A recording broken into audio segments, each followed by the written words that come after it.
We covered people with bees, but then a local hive sent a bunch of bees to find out what the fuck was going on. And the beekeeper knew that these were different bees. And I said, hey, we have to stop production right now for a while. They have to sort this out because they have to communicate with each other. But with the bees, it really was incredible to be, we put the queen and the locket around the neck and then they all swarm you. And when they're all vibrating around your body, it is one of those feelings. It is pure magic, unlike anything you've ever experienced. Wow.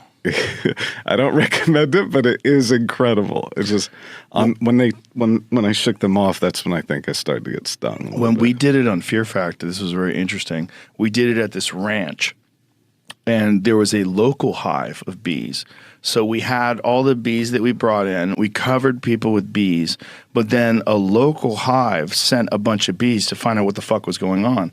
And the beekeeper knew that these were different bees. And I said, hey, we have to stop production right now for a while. They have to sort this out because they have to communicate with each other. Right. So somehow or another, these local bees were talking to these bees that we brought in, and they're like, hey, what the fuck are you guys doing here? They're like, oh, we're doing a TV show. I mean, whatever the fuck they said to each other. But there was some sort of communication, and apparently it was settled to the point where the local bees were like, they had made some sort of an agreement. The local bees left. And then the other bees, and then we went back to filming. But we had to stop down production for, I think it was like a good half an hour, where these bees had to work this out. And I was saying to the guys. These are so incredible. And I was so fascinated. I was like, how are they doing this? Like, what's going on? We don't know.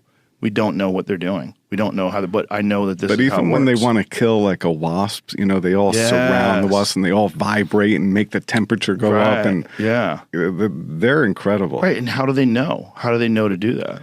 Yeah. How do they know? I have leaf Even cutter. just their hives are so symmetrically perfect. Right. How do they know how to make that? Yeah. Like what kind of communication are they having? And they're so efficient too. Just the uses of space and the way they design it is like architecture that we can't even do now. It's pretty amazing. And they're doing it with their mouths,